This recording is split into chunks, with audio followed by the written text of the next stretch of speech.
in that large Middle East, Near Eastern region to be challenged. That is where the pressure comes to attack Iran too. That is where the pressure comes to denuclearize Pakistan. That is why Khurshid Mahmood Qasuri, as Musharraf's foreign minister, was made to publicly shake hands with the Israelis at some big event under American pressure to show that Pakistan has no designs on Israel. I mean, Pakistan's military may be many things, but it's not crazy. I mean, why should they go and attack Israel? It just doesn't make any sense. So, in this situation, we now have another element, which is a political elite ruling the country that is so totally and completely corrupt that they don't think about anything else but their bank balances and their money. And the people who come into these political parties do so not because they believe in any principles in the main part, on the leadership level, but because they feel it's a quick way to make money. I mean, in our president, indirectly elected, we have one of the largest crooks Pakistan has produced. It's a fact. One of the first things this guy does when he gets into President House, no lessons learned from the past at all. No lessons learned from the fact that 3 European courts have all the documents proving corruption on a huge scale and money being brought out. Don't care. Carry on as before. One of the first things he does, President's House rings up the Islamabad Development Authority and says all the cases of property disputes that you have, we would like to see them. Why would you like? We know why. To see who could be bullied, who could be manipulated, how the stuff could be bought. I mean, the stories are so huge now. There's about corruption that one can't even begin. I don't know where to begin. It exists now on every level of the government. And the previous government that was there before the Chaudhrys of Gujarat, they are now negotiating with Zardari. After all, they have a lot in common. They too were there largely for the money. So, you know, if you had money as the uniting principle in Pakistani politics today, why be in different parties? I mean, if Nawaz Sharif was intelligent, he too would unite with them and then have a share of the spoils. The only division could be not one of political principle, but how you would share the loot. I mean, what other principle is there? That is the desperate straits we're in at a time, and this was manifest when the floods came, when millions of people were affected, and when some of the landlords in Sindh, close to the party in power, deliberately diverted water so that they would drown villages that were not theirs, or lands that were not theirs. Now, I cannot think, I really can't think of any other elite in the world that would have done that. Many things happen like that. But in front of everyone, shamelessly diverting water so that the poor villages are crushed where there are no big landlords. So how can one have any respect or any time for these people? One interesting fact is that despite all this, it is not the case that the majority of Pakistanis are rushing into the arms of religious fundamentalism, searching elsewhere. They are not doing that. Still, they don't do it. And that is to their enormous credit. But something is going to give. I mean, when you have, people go on and on about Pakistan without understanding what its real core problems are. And when you look at the figures agencies and you read that 60% of the children born in Pakistan are born either moderately or severely stunted because of malnutrition, then you know what the scale of the problem is, or you should know what the scale of the problem is. That the average height of the average Pakistani is now going down. That too is pretty unique today, figures on such a high scale. So on one level, you have huge reserves of wealth and money being made from every possible sort of maneuver. Foreign companies, the United States, aid, whatever they do, drugs, gun running, money is being made. And at the same time, the bulk of the country suffers from malnutrition. Hospitals for the poor don't function. The education system barely exists, even on a basic primary level.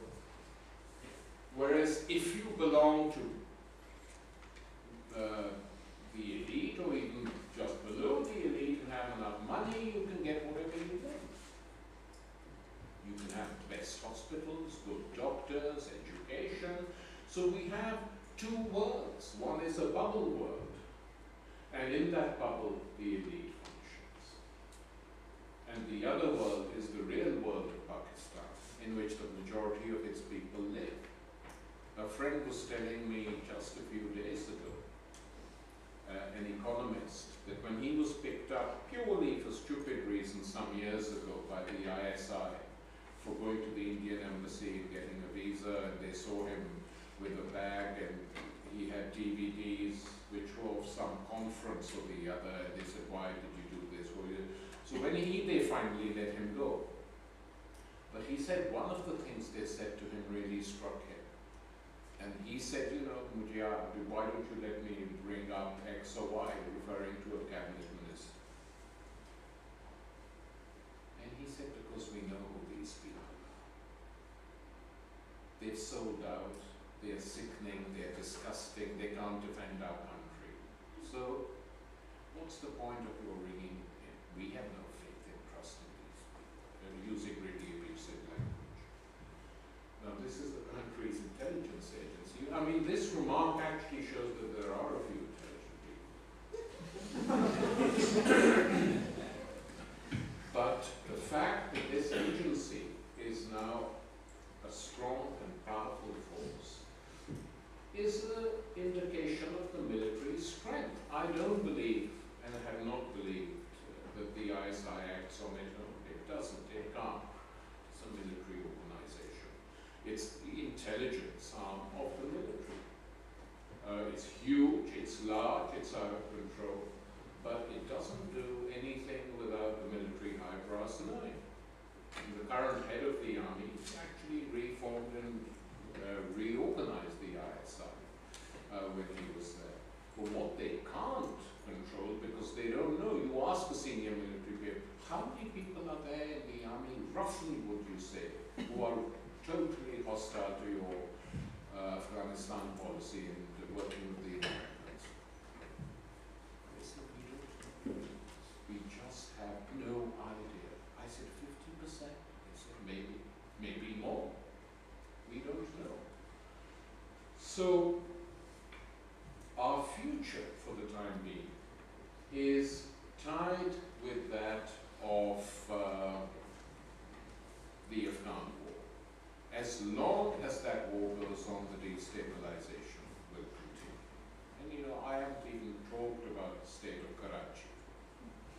Leaving aside all this, what I've been talking about, the tensions, ethnic tensions between the MQM and its supporters and the Pashtuns and the Punjabis, or what is going on in Balochistan, where the same sort of behavior that which the Balochis used to suffer for decades before carries on, with a dangerous component now, that because the United States is in the business of breaking up states and occupying them, quite a few Baloch leaders think that if we work closely with the Americans, maybe we'll get an independent Balochistan. And that is not going to happen. Not all of them think that. Some of them think they could do it. Like some of the Iranians in Khuzestan think, let's work with the Americans, we might get in it. Like the Kurds used to think, let's work with them in Iraq and we'll get an independent Kurdistan. Haven't got it. Because for the United States, its interests are much, much larger than those of small nationalities who they sometimes use for their own purposes. And I remember telling the Kurds in Turkey, just as the Iraq war started, it's not going to happen, guys. It's not going to happen. The Americans are going to abandon the Turkish army, which is a central pillar, eastern pillar of NATO for you. No, what world do you live in? They've said that. I said, they can say many things to you and give you sweets and even a few guns. But that is not going to happen. And it hasn't happened. And so the Baloch who think, or Sindhi nationalists who think, this is how it's going to happen. It's not. It's not going to happen like that.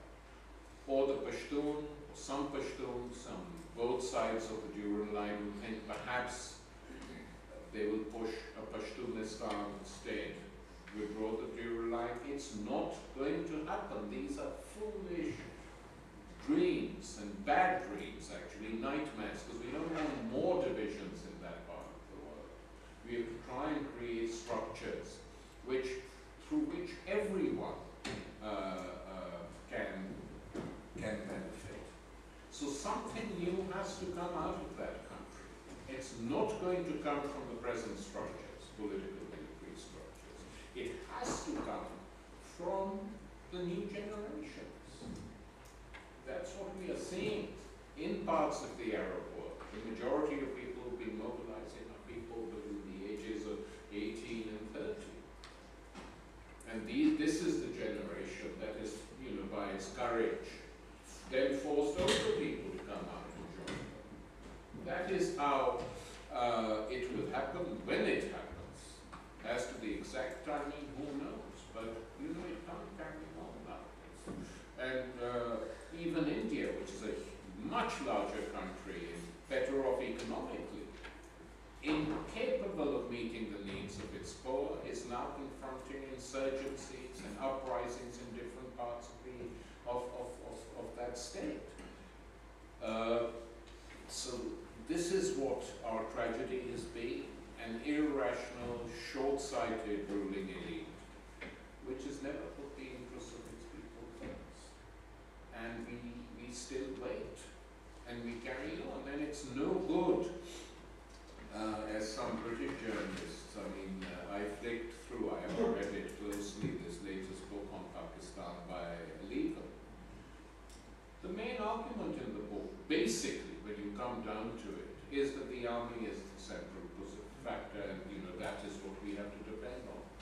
Please, it's fine for the West to think that. It's true in the sense that because of what's happened in the country, the military remains very strong. We want to get away from that situation. We don't want to strengthen it further. It's not even in the interest of the military, if they think about it seriously, to have so much power and so much money in their hands and be bought off and have no respect at all. Not good. So, that's all really. Not got much else to say, but I'll happily answer questions.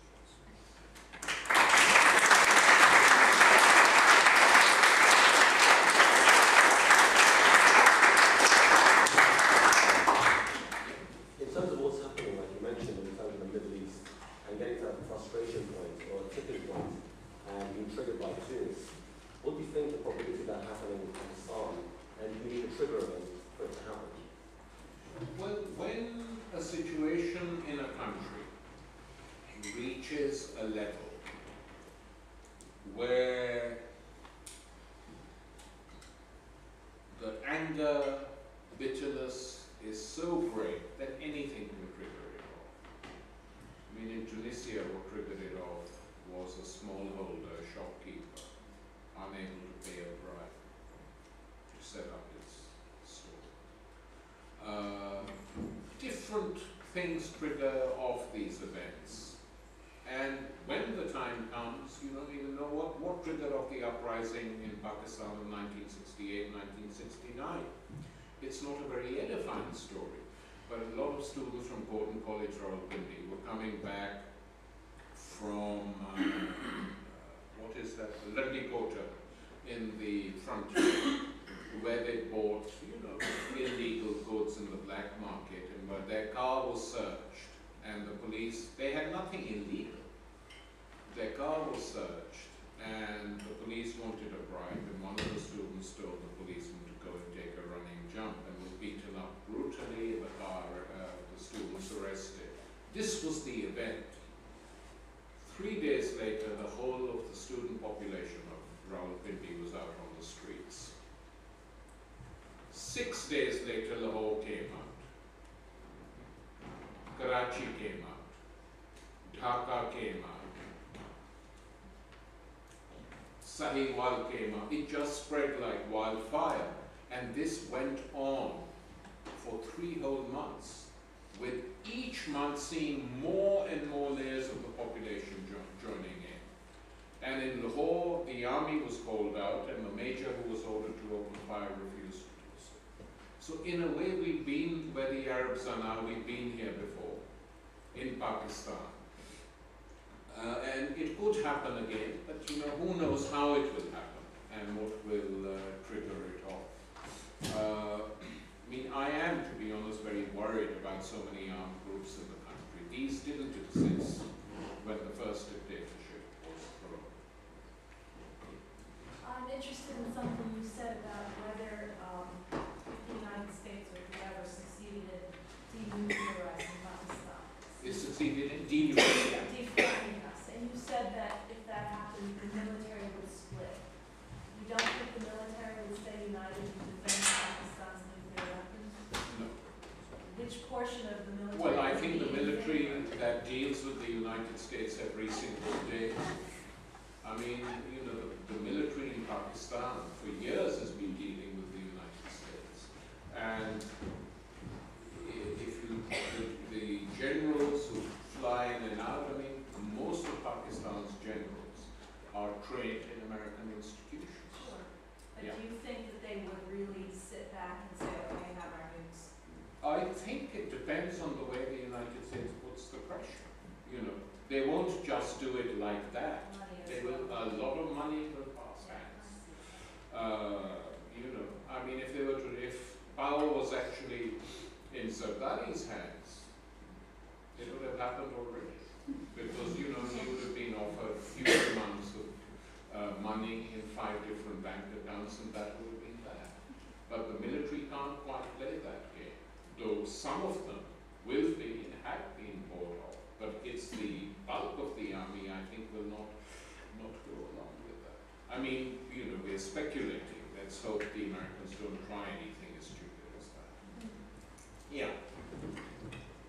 I think we were possibly heading towards a slow trigger event in the last couple of years of Musharraf's rule, when the lawyers' movement and eventually it became a more public movement to restore the judiciary. And then sadly the Americans inflicted Zardari and his cronies on us. But so I hope something like that happens again. He made himself unelectable, so there is a future beyond him that we can look forward to.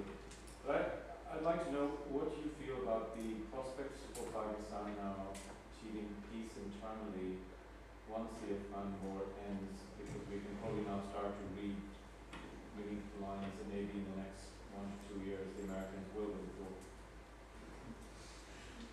Well, you partially answered your own question. I mean, once there is peace in Afghanistan and all the foreign troops have gone, then the Pakistan government and the Pakistan military will be in a very strong position to actually curb and crush all the armed groups. Once that happens, they will be in a strong position to do it. At the moment, they can't do it because these groups say you're killing our people. You go to the Waziristan, you kill people. You've taken 1 million people out of that region who are now internal refugees in Pakistan. Pakistan. So why should we do anything for you? This war, you know, as many of us predicted, has destabilized. So that, I would say, is an absolute precondition. The end of the war and the withdrawal of troops and not keeping American bases there, and then maybe something will come. I mean, I'm told, I haven't been to Pakistan for a year and a half, but friends tell me that the party now, which is doing very well in the opinion polls, is the Tariq Insaf in the frontier region. So if this is going to be another experience we have to go through, I don't know. And the reason for that is because people are fed up with everyone else. So we will see what happens. Yeah. Linked to this, what strategy do you think military establishment will follow towards Afghanistan and Kashmir post this war? I think that they use Kashmir as a weapon to beat India with and as a to get their way on other things. They're not that interested in Kashmir, if the truth be told. They don't care. Like most of Pakistan's politicians, they've even stopped talking about it. At a time when the oppression in Kashmir has reached an even higher level, and hundreds and hundreds of people being killed just last year, very little was said by the Pakistani establishment, military or political, and the media didn't play this issue seriously. So I don't think that on Afghanistan, I think they will want a big part in whatever comes after the withdrawal. And it would be not good if they were the only players there, in my opinion. It would be much, much better if what we had in Afghanistan is a national government. And for this to happen, the players have to be Pakistan, Iran, and the Russians because of Central Asia and their things there. And then you could and the Chinese to rebuild the country. That combination could do the trick. And once they've done it in Afghanistan, they could come and do it in Pakistan. Yeah. You indicated previously. Speak up a bit. Sure. You indicated previously that land reforms was a missed opportunity. What kind of steps could be taken today with the present realities to do those kinds of reforms? Well, in terms of the government, nothing. They're not going to do it. I mean, I think in terms of civil society activists, they could begin to work with the peasants. I mean, some of you will remember a few years ago the movement in Okara, when the peasants united to fight against the military's attempt to take back land which had been assigned to them for eternity by the British. These were dairy farms which used to produce food, milk, etc. for the big British army. Carried on doing it for the Pakistan army. Some generals had the bright idea we could make a quick buck out of this, why don't we privatize it? So they offered the peasants bribes to get it off them. I'm not exactly sure what the situation is now, but there was a huge resistance. And the interesting thing about the resistance in Okara and in other military farms in that region was that 60 or 70% of the peasants were Muslims of various denominations, and I think about 30% were Christian peasants, Punjabi Christians, and they united, and they fought, and they won their early battles. And I used to hammer at doors here to British journalists saying, why don't you go and cover this? You're always covering the frontier province and bearded people, so the image people have of Pakistan is nutty bearded people about to take over the country's nuclear facility. I said, why do you do this? Why don't you go and cover this? And here you will see Pakistani Muslim peasants and Pakistani Christian peasants fighting together. It would be very good to show it even to Pakistanis who live here, British Pakistanis, it'll give them a bit of a jolt. No, that's not relevant. I think it's very relevant to Pakistan. So, I think people, lots of groups from the cities went and worked with that movement and learned quite a great deal, and they still are. There is limited amounts of work being done within the peasant movement, but peasants are in a very depressed state, and the landlords say to them, look, if you get rid of us, the agribusinesses of the West will come and take you over. Look what's happening in India. And it's an argument which can't be totally laughed off. It could well happen. So unless there's a real alternative, and that comes from the state level, it's a difficult situation. Yeah.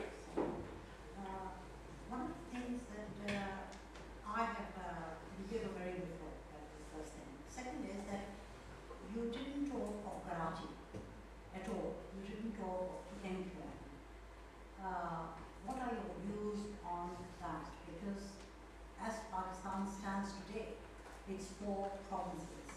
Balochistan wanting independence, the frontier with its problems, Punjab, very much Punjab, and Karachi and Sindh, a separate entity. How can we get the unity, and what part do you think MQM has played for Karachi? I apologize because I was already going on too long for not talking about Karachi. But I think you have to separate Karachi from Sindh for a while, if we're going to talk about it seriously. Sindh is a separate entity almost now. Karachi is a city in which Sindhis are a minority. That I think is a fact. It's not seen, it's said by the Sindhis, it's a Sindhi city.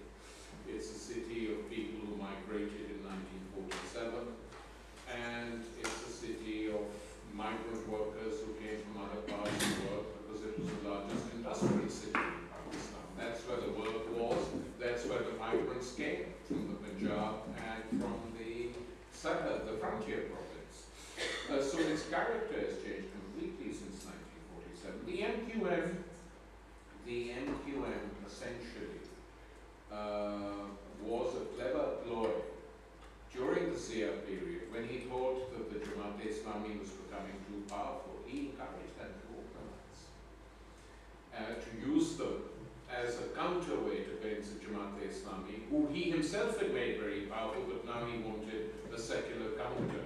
And it's at that time that the MQM was given a huge boost, and it has been close to the Pakistani state for some time. But it won a lot of support because they were clever, and because the sentiments of the grandchildren of those who had come in 47 said, what is this what we came for? That has been a constant refrain, by the way, from 47, 48 onwards. But you would have thought after 3 decades, 4 decades, there would be some change. But no, they were treated like anyone else. There was a huge class divide. And so they played on receptive ears, and they built this huge organization. But because they didn't really have any serious ideology, they turned to protection rackets and making money and bullying people, including some of their own supporters. And then you had a split, and then you had a civil war between the two MQM organizations, with both sides killing the other. And then during Benazir's period in office, when an attempt was made to curb all this rather brutally, it has to be said, the Grand Wizard migrated to